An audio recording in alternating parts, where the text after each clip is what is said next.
Problemado na ang ilang may palaisdaan dahil sa epekto ng El Nino.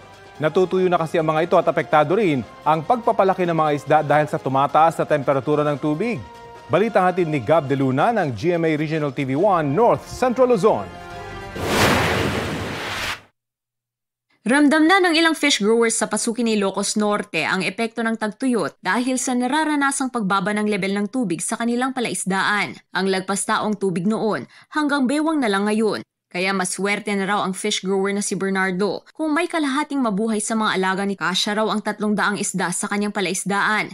Pero nangangamba siya na marami ang mamatay na isda.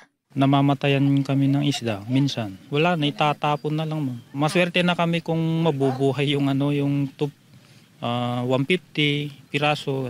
Apektado rin daw ang pagpapalaki ng isda dahil sa temperatura ng tubig. Maaari raw kasing makakuha ng sakit ang isda at ikamatay nito. Talagang mainit na.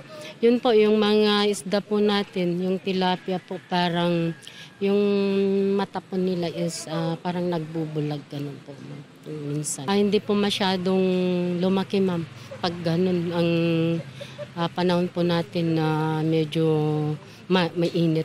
Patuloy naman ang monitoring ng Municipal Agriculture Office sa mga fish pond at fish cage ng bayan. Isang paraan na tinitingnan nila ang paggamit ng backhoe para matanggal ang mga latak sa ilalim ng palaisdaan at nang lumalim pa ang tubig nito.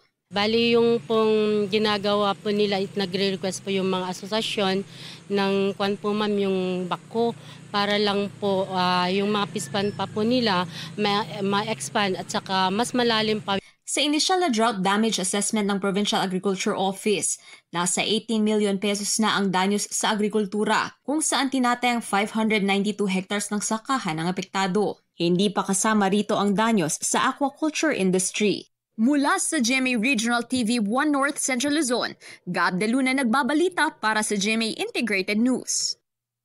Kapuso, alamin ang maiinit na balita. Bisitahin at mag-subscribe sa GMA Integrated News sa YouTube. Sa mga kapuso abroad, samahan niyo kami sa GMA Pinoy TV at sa www.gmanews.tv.